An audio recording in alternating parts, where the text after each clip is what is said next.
வணக்கம் அன்பு உறவுகளே. இப்பொழுது பார்க்க போகிற விஷயம் என்னவென்று பார்த்தோமென்றால், இந்த அல்பர்டாவினுடைய பிரிதல், கனடா தேசத்திலே இருந்து அல்பர்டா மாகாணம் பிரிவது பற்றியான லேட்டஸ்ட் தகவல்கள், பிந்திய செய்திகள் என்ன என்று பார்த்தோம் என்றால், அல்பர்டாவினுடைய பிரீமியர் டேனியல் ஸ்மித் அவர்கள் முன்னரே அறிவித்தது போல இந்த ரெஃபரண்டத்தை நாங்கள் கொண்டு வரப்போகிறோம், நாங்கள் கனடாவிலே இருந்து பிரியப் போகிறோம் என்ற அந்த எதிர்வு கூறல்கள், அந்த பிரச்சனைகளுக்கு மத்தியிலே மார்க் கார்னி அவர்களுடன் இடம்பெற்ற சந்திப்புகளின் பின்னர் இன்னும் வலுவாக இந்த பிரிந்து போதல் பற்றி அவர் வலியுறுத்தி இருக்கிறார். என்ன செய்தி என்றால், என்ன பிந்திய செய்தி என்றால், 2026ஆம் ஆண்டு இந்த பிரிந்து போவதற்குரிய பொது வாக்கெடுப்பை நிகழ்த்துவதற்கு பிரீமியர் டேனியல் ஸ்மித் அவர்கள் திட்டம் தீட்டியிருக்கிறார். அதற்குரிய அறிவித்தலை விட்டிருக்கின்றார். ஏற்கனவே பில் 54 ஊடாக இந்த அல்பர்டா தனி தேசமாக, தனி நாடாக பிரிந்து போக வேண்டும் என்ற கோரிக்கை வலுப்பெற்ற போதிலும் அதற்குரிய கையெழுத்து பிரதிகள் 4 லட்சம் அல்லது 5 லட்சத்தை வேண்டும் கனேடிய குடிமக்களுடைய, அல்பர்டன்ஸுடைய கையெழுத்து பிரதிகள் தேவை என்ற போதிலும் புதிய சட்ட திருத்தத்தின் ஊடாக அது 2,20,000 கையெழுத்துக்கள் போதும் நாங்கள் பொது வாக்கெடுப்பிற்கு போவதற்கு என்ற புதிய சட்ட திருத்தத்தினால் இன்று பெரிய குழப்பங்கள் ஏற்பட்டிருக்கின்றது. பெரும்பாலான அல்பர்டன்ஸ் போராட்டங்களை நிகழ்த்தி கொண்டிருக்கிறார்கள். நாங்கள் பிரிந்து போகத்தான் வேண்டும், எங்களுக்குரிய தனியான பொருளாதாரம் இருக்கிறது, நாங்கள் ஒரு தனி தேசமாக வேண்டும், அல்லது நாங்கள் அமெரிக்காவுடன் இணைய வேண்டும் என்றெல்லாம் பேச்சுக்கள் இடம்பெறுகின்றன. பூதாகாரமாக இது வெடித்திருக்கிறது. இது கனடாவிலே கொந்தள நிலைமையையும் அல்பர்டாவிலே ஏற்படுத்தி இருக்கிறது.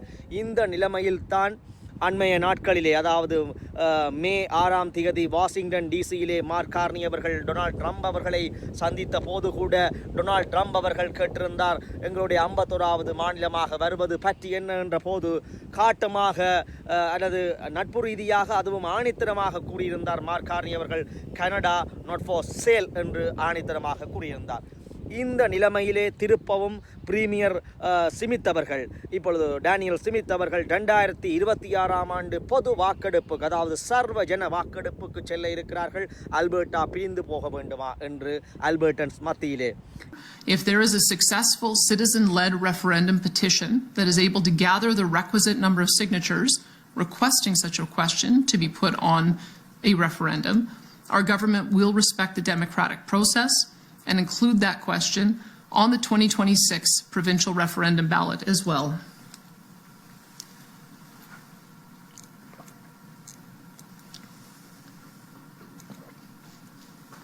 Now let's talk about the elephant in the room, that being separation. We are well aware that there is a large and growing number of Albertans that have lost hope in Alberta having a free and prosperous future as a part of Canada. Many of these Albertans are organizing petitions to trigger a citizen-initiated referendum, as I mentioned earlier. The vast majority of these individuals are not fringe voices to be marginalized or vilified. They are loyal Albertans. 2,20,000க்கும் போதுமான கையெழுத்து பிரதிகள் போதும். அதை நாங்கள் உற்று நோக்கினால்,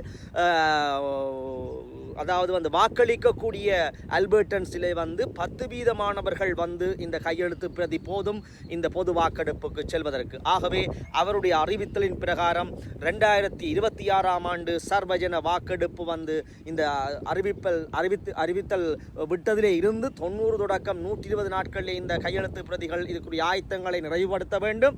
அதன்பின் 2026ஆம் ஆண்டு இந்த கணிப்பின்படி, அதாவது முதல் குவார்ட்டர்ஸ், அந்த முதல் காலப்பகுதிக்குள்ளே வாக்கெடுப்புக்கு போகக்கூடிய சந்தர்ப்பங்கள் இருக்கின்றன.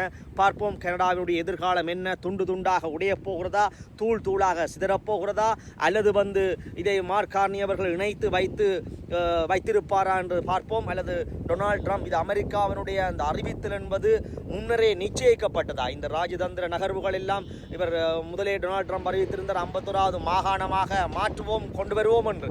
அதன் பின்னர் இந்த ஏற்பாடுகள் நடந்து கொண்டிருப்பதை பார்த்தால் இது முன்னரே தீர்மானிக்கப்பட்ட ராஜதந்திர நடவடிக்கையா என்றும் கூட எண்ண தோன்றுகிறது.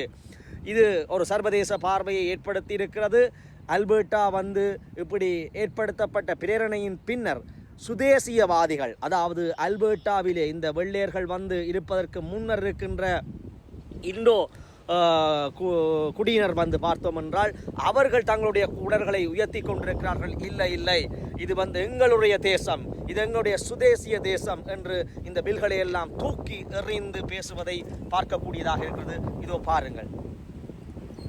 Bill 54, this is what we think of you. You're garbage like that. This is treaty land, and we stand on it today. This is treaty country, and any talk of separation is really insanity. And to all of Alberta, that this is treaty country, and any talk of separation is really insanity, because there is no pathway to separation. You can have all the referendums you want, but there is no way. And for the province to not engage with First Nations, if they're going to make statements like that, really shows the respect that they have for the original inhabitants of this land. So I joined together with my brothers and sisters, the chiefs, Treaty 6, 7, and 8, as well as support from First Nations across Canada who know what we're going through. They know that the battles that we're embarking on. And what has happened today is separation. The rhetoric and insanity of separation here in Alberta has united First Nations on this land, but all across Canada from coast to coast to coast. So I want to thank you, Danielle Smith, 454. Why? Because today we stand united. We're not going anywhere. And if you feel that you have problems with First Nations, you could leave. பாருங்கள் எவ்வாறு அவர்கள் இந்த பிரேரணையை வந்து நாங்கள் ஏற்க மாட்டோம், இது எங்களுடைய நாடு, வேணுமென்றால் நீங்கள் வெளியேறுங்கள் என்று கூறுகிறார்கள். அதுபோல அல்பர்டா மாநில பாராளுமன்றத்திலே பல இந்தியர்கள் வந்து இந்திய வம்சாவளியினர் வந்து குரலை கொடுத்திருக்கிறார்கள்.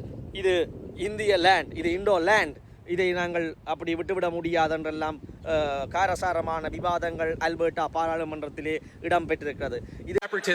I will never ever vote for separatism because this is and always will be Indian land.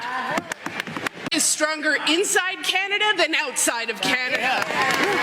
இதுக்கு மத்தியிலே சில அல்பர்டன் பல நூற்றுக்கணக்கான அல்பர்டன்ஸ் வந்து அவர்கள் சதுக்கங்களிலே வந்து போராட்டங்களை மேற்கொண்டிருக்கிறார்கள். கனடிய கொடியை தலைகீழாக பிடித்து அல்பர்டா கொடியை மேலே உயர பறக்க விட்டு நாங்கள் அல்பர்டன் தான் பெஸ்ட் என்று சொல்லிக்கொண்டு பிரிந்து போகத்தான் வேண்டும், செப்பரேஷன் வேண்டும் என்று சொல்கிறார்கள்.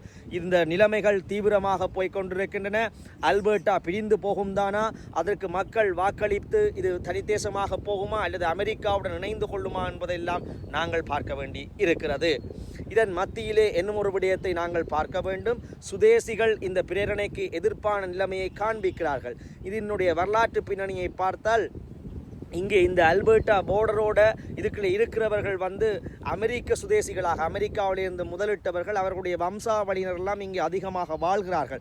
ஸோ அவர்களுடைய வம்சாவளியினர்களுடைய கருத்து, நாங்கள் கனடாவிலே இருக்க மாட்டோம், நாங்கள் வந்து யுஎஸ்னுடைய 51வது மாநிலமாக போகத்தான் விரும்புகிறோம் என்று ஆங்காங்கே பேட்டிகள் அவருடைய கருத்துக்கள், அவருடைய வம்சாவளியினுடைய கருத்துக்களை பார்க்க புலப்படுகிறது. ஆகவே பெரும்பாலும் பல மக்கள் விரும்பினால் இந்த பொது வாக்கெடுப்பு வெற்றியை அடையக்கூடும். அதன் பின் கனடாவின் நிலைமைகள் மோசமாக அமையக்கூடும். பார்ப்போம், சுதேசிகளுடைய எதிர்ப்புக்கு மத்தியிலே இந்த தீர்மானம் நிறைவேறுமா அல்லது இந்த வாக்கெடுப்பு தோல்வியில் முடியுமா அல்லது இந்த வாக்கெடுப்பு வந்து வெற்றியடையுமா, அதன் பின்னான கனடாவினுடைய நகர்வுகள் என்ன, அதன் பின்னான யுஎஸ்னுடைய நகர்வுகள் என்ன என்பதை அடுத்த பதிவுகளுக்கூடாக பார்ப்போம். நன்றி, வணக்கம். அதுவரை தொடர்பில் இருங்கள். நன்றி, வணக்கம்.